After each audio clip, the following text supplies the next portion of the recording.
O tema da minha mensagem hoje é Felizes os pacificadores. Bem-aventurados os pacificadores, pois serão chamados filhos de Deus. Nós temos estudado aqui o Sermão do Monte, e inicia-se justamente aqui com as bem-aventuranças. E eu fiz questão de ler aqui logo no início o primeiro verso, que diz que quando Jesus viu as multidões, Jesus subiu ao monte, e havendo-se sentado, os seus discípulos se aproximaram, e ele começou a ensinar os seus discípulos.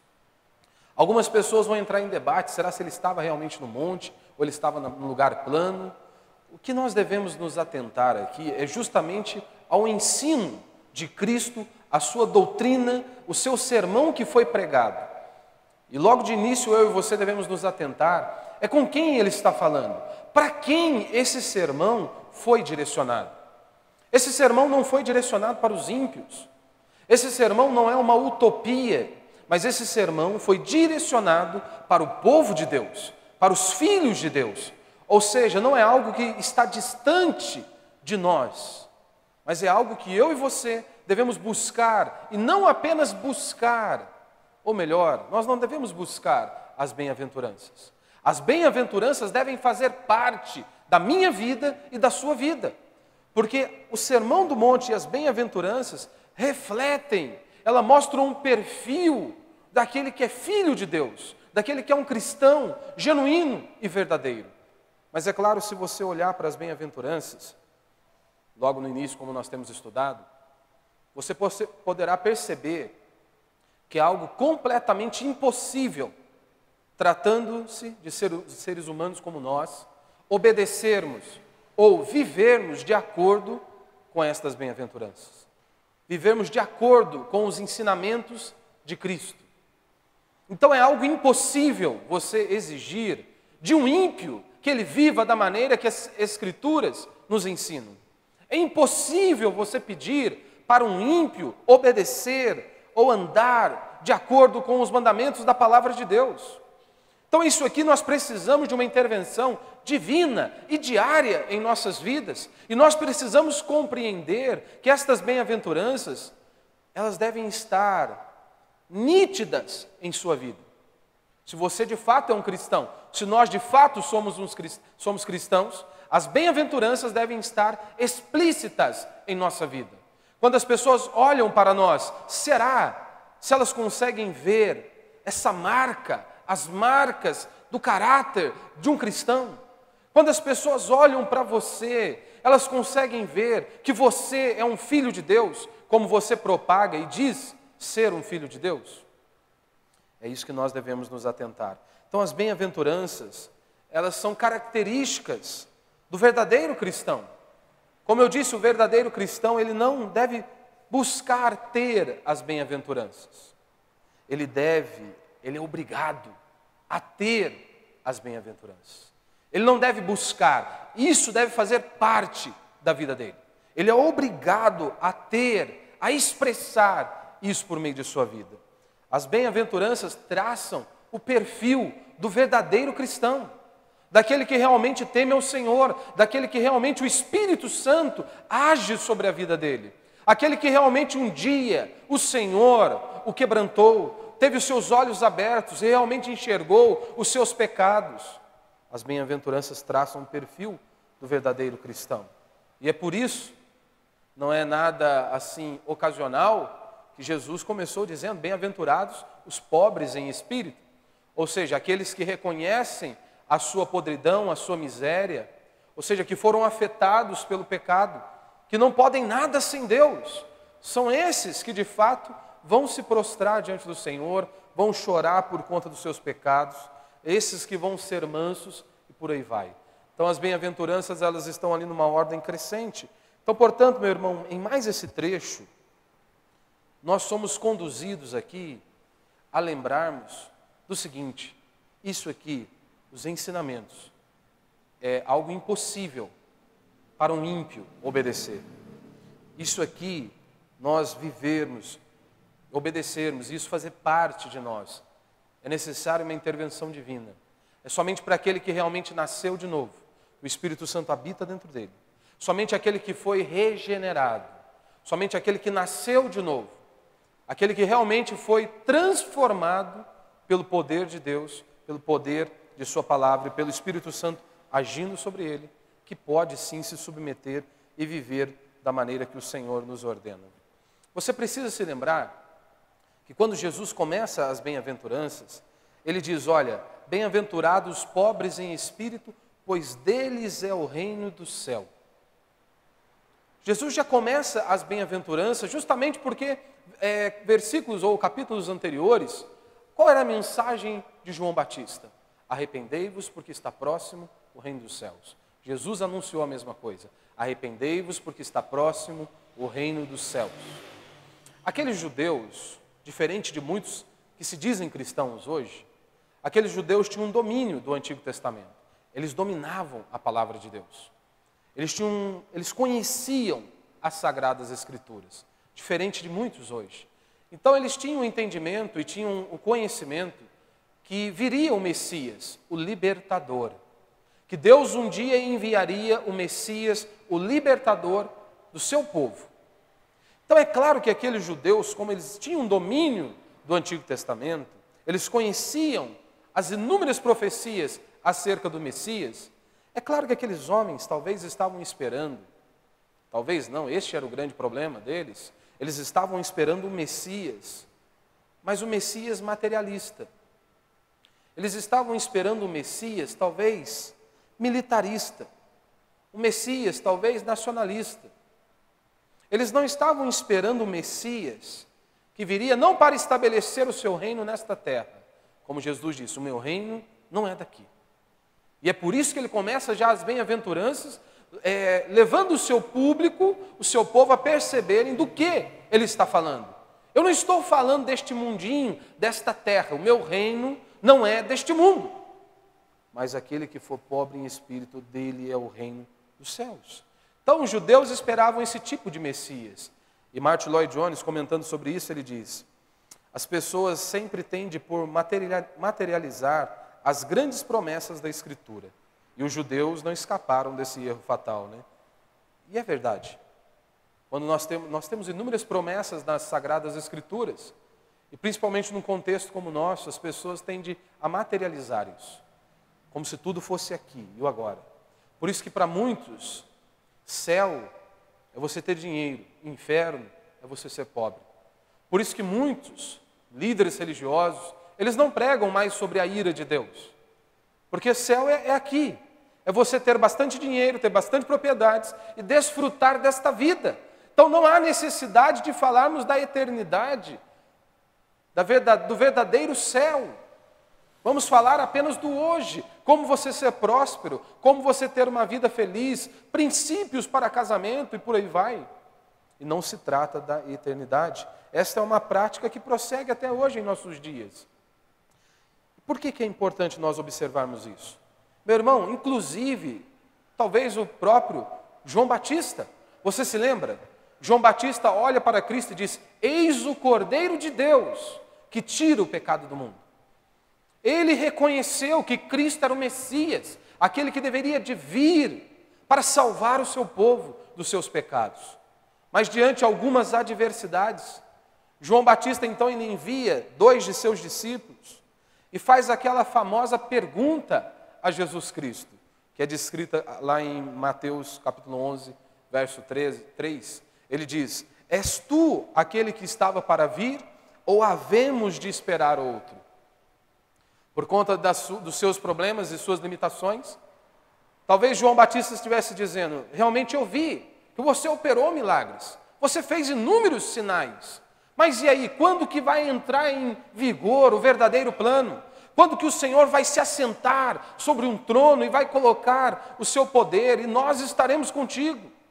Perceber que tu és o Messias, que você fez milagre, isso nós já percebemos. Mas quando de fato vai começar o verdadeiro jogo? Os discípulos, não apenas João, mas os discípulos talvez também tinham esse problema. Pensavam que seriam os ministros de Cristo aqui nesta terra. Estavam discutindo sobre poder. Nós percebemos isso também na multiplicação dos pães para mais de 5.000 pessoas. Quando eles viram que Jesus operou um sinal, que foi algo notório, todos se alimentaram, diz João 6,15. Percebendo Jesus que estavam prestes a vir e levá-lo à força para proclamá-lo rei, retirou-se novamente sozinho para o monte. Ou seja, ele fez um sinal, as pessoas viram o milagre, e as pessoas queriam que ele se assentasse sobre o trono. Queria que ele estabelecesse um reinado aqui nesta terra. Jesus se retira. Meu irmão, aqui nós temos um enunciado altamente teológico. Por quê? Mais uma vez, eu e você, nós podemos perceber que este ensinamento aqui de Cristo tem tudo a ver com este mundo e como eu e você vivemos neste mundo.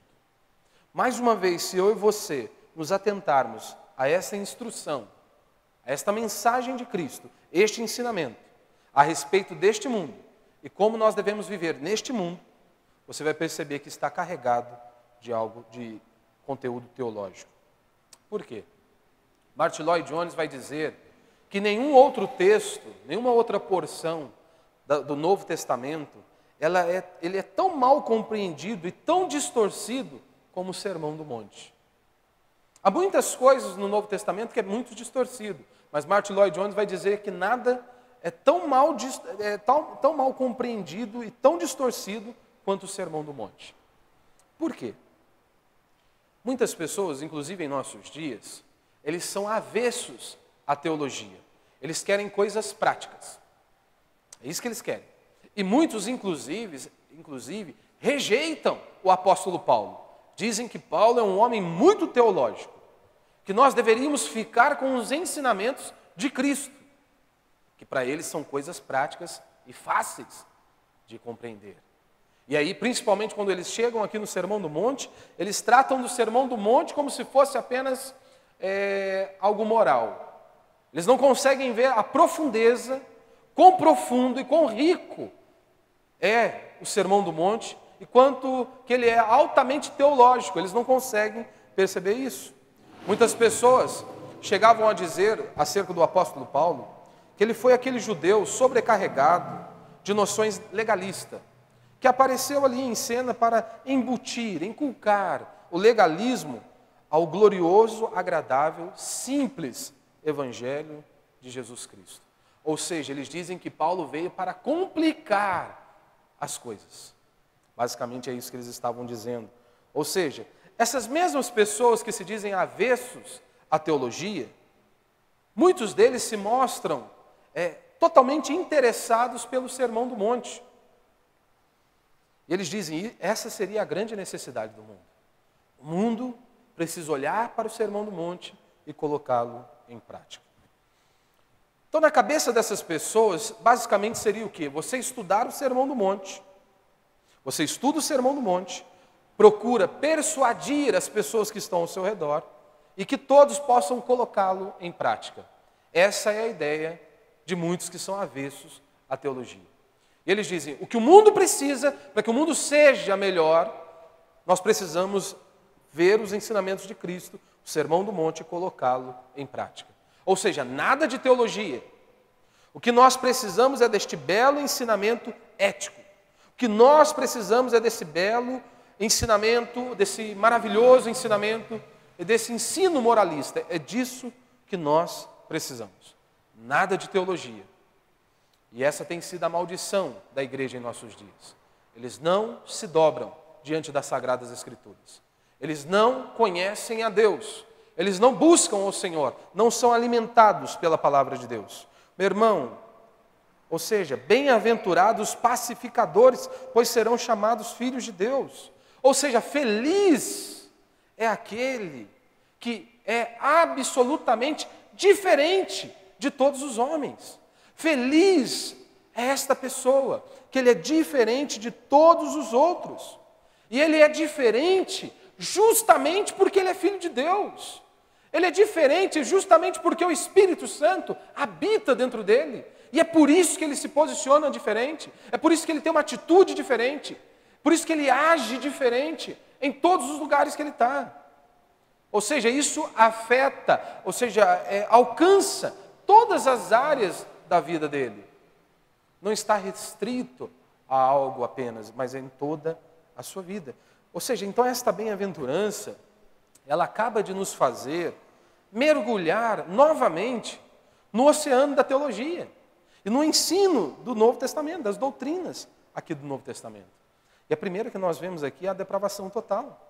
Porque, meu irmão, convenhamos, tente olhar esta questão por outro ângulo. Imagine comigo. Por que é tão difícil manter paz no mundo? Por quê?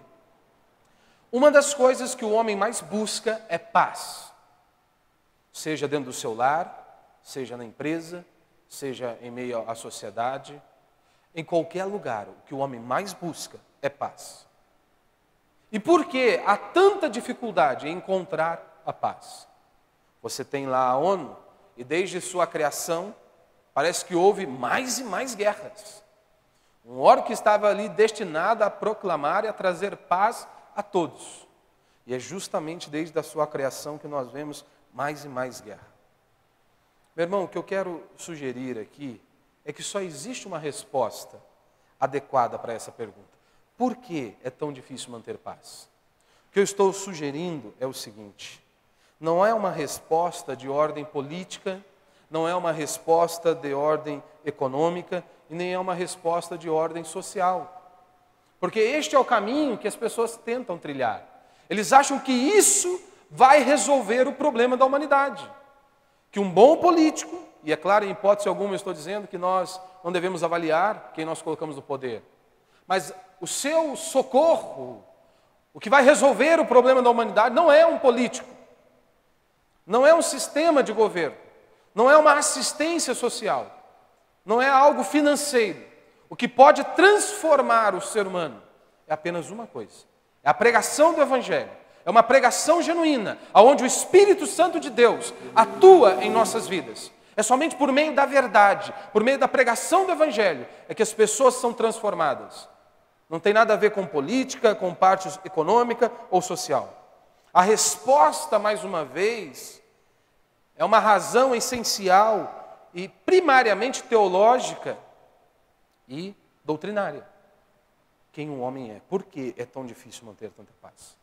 Por que é tão difícil manter paz? De acordo com as Escrituras, a dificuldade em manter paz é justamente por conta do homem, por conta do coração do homem.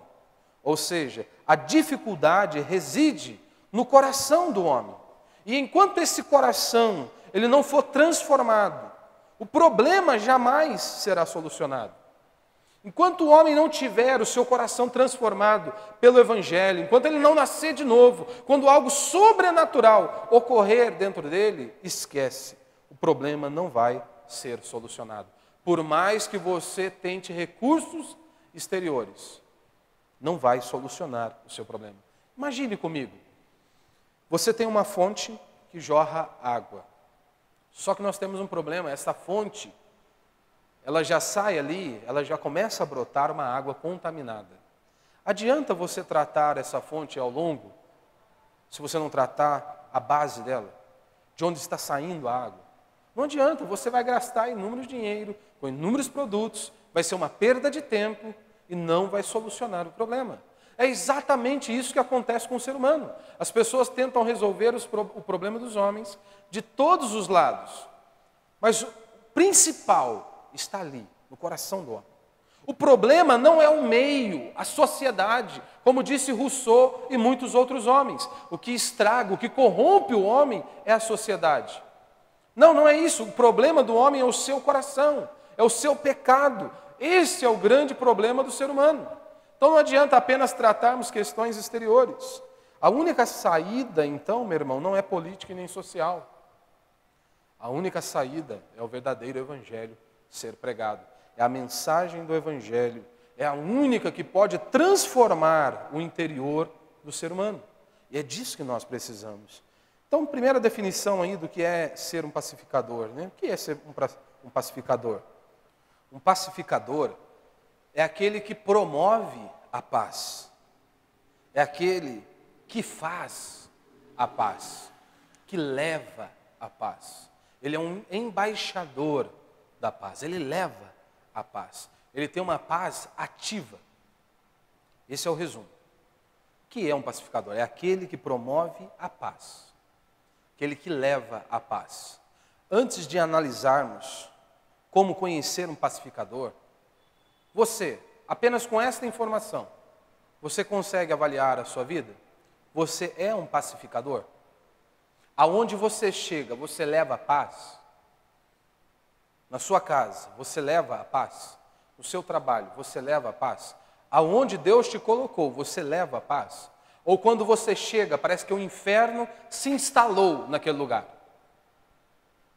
Você já parou para pensar? Lembrando que as bem-aventuranças não é algo opcional. É uma obrigação você ter as marcas de um cristão em você. É uma obrigação nós carregarmos essas marcas. Então, segundo, como conhecer um pacificador? E eu vou falar um pouco disso mais adiante. Nós conhecemos um pacificador por as suas palavras. Você é um pacificador ou você é um agitador? Quem você é? Aquele que promove a paz, aquele que estabelece a paz, aquele que traz a paz aonde ele chega, ou você é um agitador? Você, ao invés de trazer água, você é um incendiário, você traz a lenha, você traz o combustível para que o negócio incendeie ainda mais. Quem você é?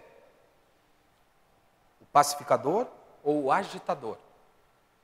A Escritura diz que nós, o crente, o Filho de Deus, ele não deve andar como mexeriqueiro entre o povo de Deus. Ou seja, ele não deve ficar de leve trás, ele não deve ser fofoqueiro. É isso que a Escritura está dizendo. O Filho de Deus não pode ser assim. Ele não deve andar como mexeriqueiro entre o povo de Deus. Ou seja, você é um pacificador ou um agitador? Por exemplo, meu irmão, para você, as suas palavras, a sua esposa, promovem paz? Você já pensou nisso? Quando você se direciona à sua esposa, como você a trata, como você se dirige a ela, as suas palavras promovem paz? Ou você é o agitador? Quando você abre a boca, parece que o inferno está se instalando naquele lugar. Quando o crente chega no lugar, parece que aí que o inferno está se instalando naquele lugar. Você já parou para pensar? E você, minha irmã? Quando você fala com o seu marido, você promove paz? Ou parece que o inferno está se instalando ali em sua casa?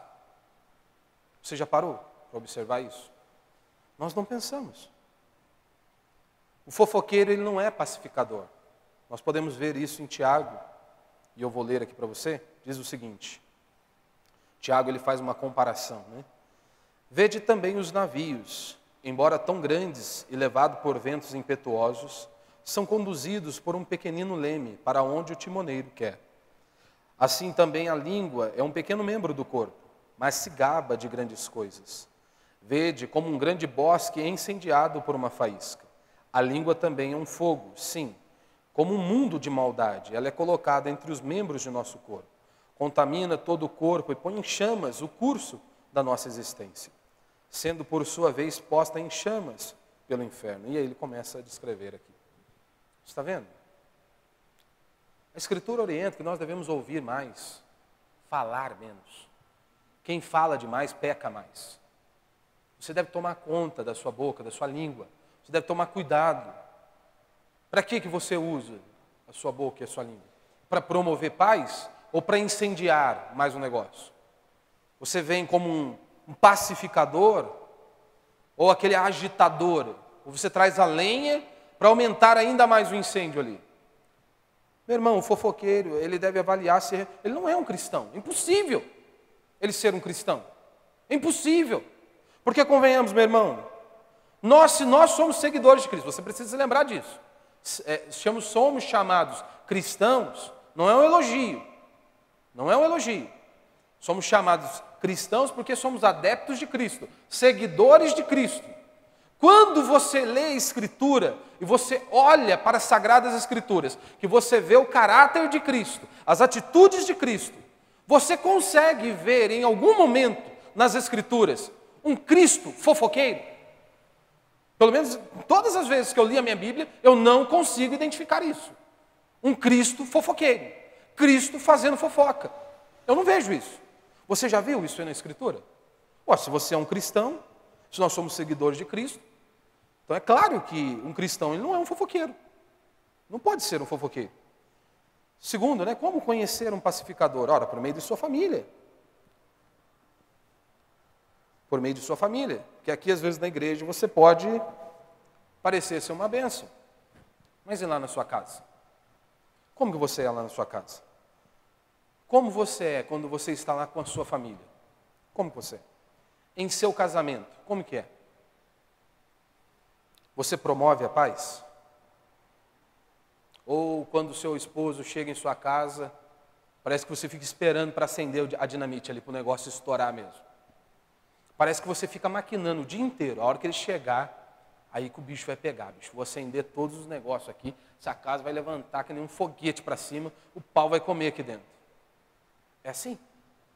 Ou você fica preparando todo o ambiente para promover a paz. Porque se você é um cristão, é isso que você deveria fazer. É isso que você deveria fazer, minha irmã.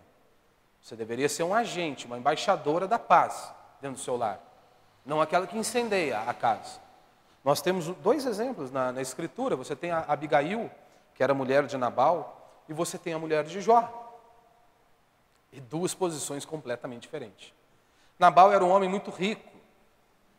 Nabal tinha muito dinheiro. E certa feita, Davi deu uma ordem a seus servos que fossem até Nabal e pedissem a Nabal que ele desse alimento para toda aquela tropa.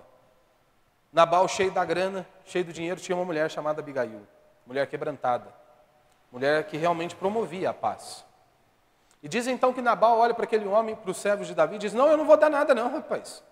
O que Davi está pensando? Eu nem sei quem é Davi, filho de Jessé, nem sei quem é esse homem. Estou nem aí para isso. Voltaram e avisaram Davi o que havia ocorrido. O que você acha que aconteceu? Davi queria matar Nabal. E Davi disse que ele ia matar Nabal, matar os seus filhos, antes do amanhecer. Diz então que sua mulher ouviu a atitude de seu marido. E ela então prepara a comida e vai até Davi. Chega ali, ela suplica a Davi. Pede para que Davi não escute a Nabal. Que Davi não desse ouvido a Nabal, mas que recebesse a oferta que ela estava levando. Que era o alimento para a tropa. E diz então que Davi, ele se retrata e não pune aquela família. Por outro lado, você tem a mulher de Jó. Abre-se o livro de Jó dizendo que Jó era o homem mais íntegro e reto de toda aquela terra. O homem possuía muito dinheiro. Diz o texto então que Jó perdeu seus bens, perdeu os seus filhos. Jó estava perdendo tudo. Jó agora tem a sua pele ali contaminada. E ele está com um caco raspando a pele. Diz então que a sua mulher não era uma embaixadora da paz, olha para ele: amaldiçoa o teu Deus e morre. Meu irmão, imagina, o cara já está na miséria, já enterrou os 10 filhos. A situação já está de perna para o ar. Você tem uma mulher que chega e fala assim: ei, amaldiçoa o teu Deus e morre, cara, acorda para a vida. Quem que você é? Abigail ou a mulher de Jó?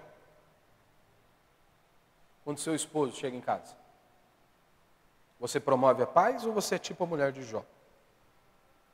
Você como pai, você promove a paz? Você promove a paz lá com os seus filhos? Você, minha irmã, e você, meu irmão, como marido ou como esposa, você promove a paz? Se você for sincero consigo mesmo, você promove a paz?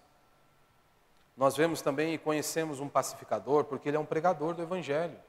Ele tem que anunciar o Evangelho.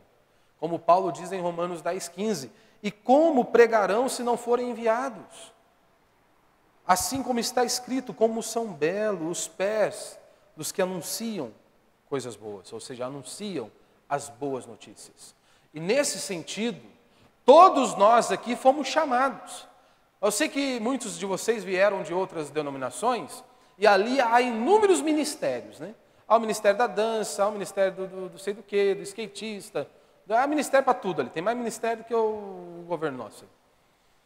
E aí o que acontece? Aí você fica preocupado. Qual que é o meu ministério? Sabe qual que é o seu ministério, o meu ministério? É o ministério de reconciliação. Esse é o ministério que todos nós fazemos parte. Todos nós temos este ministério, que é o ministério da reconciliação, que Paulo nos ensina.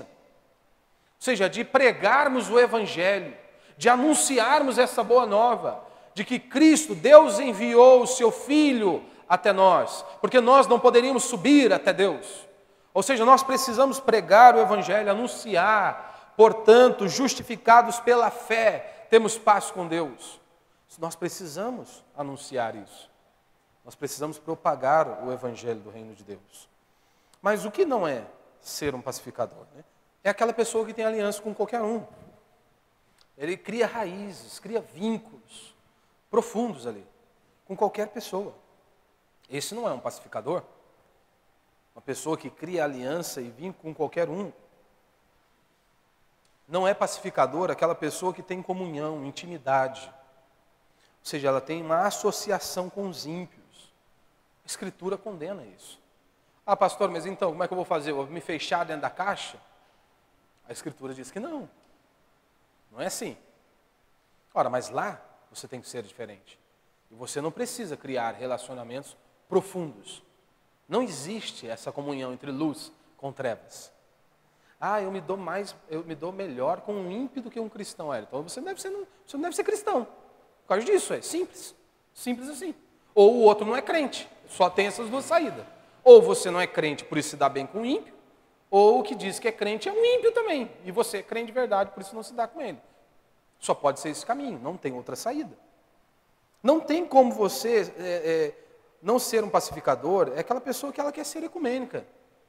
Né? Ele quer estar bem com todo mundo, com toda a religião e com todo mundo. Né? Vai estar lá o padre, o pastor e o macumbeiro, todo mundo junto. Não, vamos fazer uma celebração aqui de amor para a vida e para a natureza. Não existe isso aí.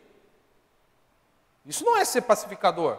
Eu não posso ouvir o camarada dizer que a vaca é um deus e eu ficar quieto. Não existe isso. Eu não posso ouvir um camarada dizer que nós somos salvos por nossas obras e ficar quieto. Se a Escritura, em toda a Escritura, é condenado essa ideia, esse ensinamento. Nós somos salvos unicamente e exclusivamente pelos méritos de Cristo e ponto final. Então eu não posso ouvir, eu sou salvo por conta das minhas boas obras e por conta do meu dinheiro ou por conta de fulano de tal. Eu não posso concordar. Ouvir esse ensinamento e ficar quieto. E dizer, não, eu sou um pacificador. Eu sou um embaixador da paz. Não, você não é embaixador da paz nesse sentido. Não, isso não existe. O fato de eu ser um provedor ou um promotor da paz não está em jogo quando a verdade está sendo desprezada. Nós temos que zelar pela verdade. Não tem como ser um promotor da paz se estão colocando a verdade em xeque. Não, vamos desprezar a verdade para ficarmos bem com todo mundo. Não, isso não é você ser promotor da paz. Isso não é você ser um pacificador. Isso aí é ser frouxo. Isso aí é ter medo de arrumar problema e dor de cabeça. Isso não tem nada a ver com ser pacificador. Lutero já dizia isso. A paz, se possível. A verdade, a qualquer preço. O próprio apóstolo Paulo já nos ensinou. Do que depender de vós, mantenham paz com todo. No que depender de vós. Ou seja, estejam centrados na Escritura, firmados na palavra de Deus, mas se for colocar a verdade em xeque, esqueça. A paz, ela não pode ser feita à custa da verdade. Você não pode ficar quietinho ali. Aquele que não é pacificador é aquela pessoa que é conivente com o pecado. Isso não é ser pacificador. Pacificador, muitas vezes, ele vai confrontar o pecado, porque ele é um agente das boas novas. Ele propaga o evangelho do reino de Deus. Então ele confronta o pecado. Ele diz, você está indo para um caminho de morte. Você está indo para um caminho de destruição. Então o que é, ser um pacificador? É aquele que foi reconciliado com Deus. Nós fomos reconciliados com Deus por meio de Cristo Jesus. É isso, nós não fomos criados, em primeiro lugar, para sermos felizes. Cristo não veio ao nosso encontro para te dar uma casa na praia. Cristo não veio ao nosso encontro para te dar um carro zero. Ele veio para nos dar paz com Deus, para nos reconciliar com Deus. Então, ser um pacificador é aquela pessoa que, em primeiro lugar, ele foi reconciliado por Deus. Foi reconciliado com Deus. A culpa foi removida. Ou seja, a culpa foi removida, ele tem a verdadeira paz. Você se lembra? Isaías diz, né? Para os perversos, diz o meu Deus, não há paz. Eles podem ter dinheiro, eles podem ter belos carros e boas casas, mas eles não terão paz. E a mesma coisa é para aquela pessoa que se diz cristã, que ela vive em pecado. E é impossível, é inconcebível essa ideia. Tem pregado isso aqui no domingo. O cara que diz que é crente, mas ele vive em pecado? Não, ele não é crente. Ele não é. João vai dizer isso em suas cartas. É impossível. Ou seja, então os ímpios e esses que dizem ser crentes e vivem em pecado, eles nunca vão desfrutar da verdadeira paz. Aquela paz que Jesus disse que Ele deu e o mundo não pode roubar. Então os ímpios não desfrutam disso. E aquelas pessoas que vivem na prática do pecado também não desfrutam disso. O que é ser um pacificador? É aquele camarada que ele não fica criando conflito com todo mundo, com as pessoas ou com um grupo de pessoas. Ele não cria conflitos. Ele está ali para apaziguar. Como eu disse, ele não é um banana, mas ele não está ali para incendiar o negócio. Ele escuta, ele analisa, para depois ele falar, para depois ele abrir a boca. O que Cristo está nos ensinando aqui é o seguinte: o verdadeiro cristão, ele não apenas tem uma paz interior, mas ele promove essa paz. É isso que Jesus está nos ensinando. Um cristão, além de ele ter a paz, ele promove a paz. Quando nós chegamos aos lugares, nós promovemos paz. Quando você chega lá em meio aos seus familiares, você promove paz. Quando você chega em sua casa, você promove paz. No seu trabalho, você promove paz. Ou você chega, a pessoa diz, olha, está chegando o inferno aí. O inferno está se instalando aqui. Jesus disse, olha, os pacificadores serão chamados filhos de Deus. Será se você pode ser chamado filho de Deus? Será? Analisando esse ponto, quando você chega aos lugares, a sua casa, por exemplo, podemos dizer, você chegou um filho de Deus aqui? Ou talvez é um filho de Satanás que está chegando ali. O que será que está chegando? Sabe o que é mais triste? É você olhar aqueles que se dizem cristãos indo totalmente na contramão dos ensinos de Cristo. Eles simplesmente negligenciam os ensinos de Cristo e decidem trilhar as suas vidas. Isso é o mais triste, que nós temos de pessoas assim, que se dizem cristãs, mas eles vão na contramão de todo o ensino de nosso Senhor Jesus Cristo. E nós vemos aqui também, mais uma vez, bem-aventurados os pacificadores, pois deles, bem-aventurados os pacificadores, pois serão chamados filhos de Deus. Ou seja, o pacificador, ele trabalha para manter a paz onde ele está. Ele trabalha para manter a paz. Ele quer que aquele lugar seja um lugar de bênção. Você é assim? Meu irmão, a sua casa, deveria ser um pedacinho do céu. Será se é isso que nós vemos dentro dos nossos lares? Porque muitos, a casa não parece um pedacinho do céu. Parece que é um pedacinho do inferno, o lugar. Que é um lugar que não se tem paz, onde não há harmonia. A sua casa deveria ser um pedacinho do céu. Você, como um cristão, um filho de Deus, deveria promover a paz dentro do seu lar. Você promove paz dentro do seu lar? Ou parece que o seu maior prazer é incendiar um negócio? O que você faz? O pacificador, ele trabalha para instalar a paz onde ela está ausente. Está um pé de guerra, vamos tentar estabelecer a paz. Isso é um pacificador. Não tem paz aqui, mas vamos tentar estabelecer a paz. Porque, afinal de contas, eu sou embaixador da paz. Eu sou filho de Deus. E eu sou um pacificador. É isso que ele vai fazer. Se você foi reconciliado com Deus, você deve ser um pacificador. Agora, é claro, se você nem nasceu de novo, claro que você vai ser o agitador da história. Mas se você nasceu de novo, você deve ser aí um pacificador. Como saber, então, se eu sou um pacificador? Como saber? Meu irmão, nós temos que aprender a ouvir mais. Esse é o nosso problema. Falamos demais. Falamos demais, não pensamos para falar. Pacificador é aquela pessoa que ele escuta, ele sabe. Ele tem paz, ele sabe que ele foi perdoado por Deus. Ele sabe que ele é salvo. Ou seja, ele já está no lucro. Ele já está no lucro. O pacificador é aquela pessoa que ele está ali, ele é centrado. Ele escuta, ele analisa, para depois ele falar. Para depois ele abrir a boca. O pacificador é aquela pessoa que ele mantém a paz, mesmo em meio às adversidades. Mesmo em meio às adversidades. Um pacificador é aquele que mantém a paz mesmo em meio à tribulação, mesmo em meio aos problemas. Esse é um pacificador. Mesmo que a casa esteja caindo, mesmo que o mundo esteja desmoronando sobre ele, ele mantém a calma. Ele mantém a paz. Ele sabe disso, ele confia em Deus. Você se lembra de Davi, que inúmeras vezes era perseguido por Saul? Interessante que lá no Salmo 3, Davi diz que muitos eram seus inimigos, e as pessoas ficavam indagando, será se ele vai achar livramento diante de Deus?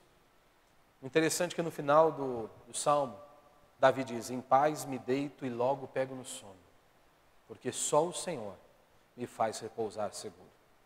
Em paz me deito e logo pego no sono, porque o Senhor me guarda, porque o Senhor me protege. Ou seja, mesmo em meio ao caos, mesmo em meio a adversidades, mesmo em meio a tantos problemas, ele tem paz. Nós vemos esta verdade com relação ao apóstolo Paulo e aos nossos irmãos, como diz em 2 Coríntios 4:8. Sofremos pressões de todos os lados, mas não estamos arrasados. Ficamos perplexos, mas não desamparados. Somos perseguidos, mas não desamparados. Abatidos, mas não destruídos. Nós podemos enfrentar, em outras palavras, o que Paulo está dizendo é, o negócio está feio. Nós não estamos entendendo por que tantos problemas, tantas dificuldades. Mas de uma coisa nós temos certeza, nós temos paz. Porque Deus está conosco, Deus está nos guardando, Deus está nos sustentando. Ou seja, mesmo em meio a tantos tormentos, nós gozamos de paz. Nós temos paz. Ou seja, mesmo em tantos problemas, em meio a tantas dificuldades, nós não saímos da igreja. Nós estamos aqui porque temos a verdadeira paz. Mesmo em meio a tantos problemas, em meio a tantas dificuldades, nós ainda mantemos o equilíbrio, porque nós temos a verdadeira paz. Mesmo em meio a tantos problemas e tantas dificuldades, não deixamos de nos santificar. Não deixamos de nos consagrar, não deixamos de ler a Bíblia, de buscar ao Senhor, de nos alimentarmos, de orarmos, por causa dos problemas. Não, nós continuamos firmes. É mais ou menos aquela história, né? Nós enverga, mas não quebra, né? Que é a ideia do bambu, né? Bambuzeiro, né? Bambuzeiro está lá, vem uma ventania, o bicho dobra mesmo, né? Passou a ventania, o que ele faz? Ele volta. É, literalmente, nós enverga, mas não quebra. Você é assim? Ou qualquer resfriadinho já... não vou mais para a igreja, não. Qualquer probleminha que deu, Deus vai para o ralo. A fé vai para o ralo. Como se Deus fosse seu servo, né? Interessante as pessoas terem essa atitude. Aconteceu isso na minha vida, mas não vou buscar mais a Deus. Mas Deus é o seu servo? Ele é seu empregado? Caramba, eu não sabia disso. De onde está na Escritura? Qual livro você leu? Heresias? Qual? Que Deus tem que estar à sua disposição para fazer o que você quer. Jesus orou, Pai, se possível, passa de mim este cálice, todavia seja feita a tua vontade. E a vontade de Deus é, pega aquela cruz e vá. A minha ira será descarregada sobre você.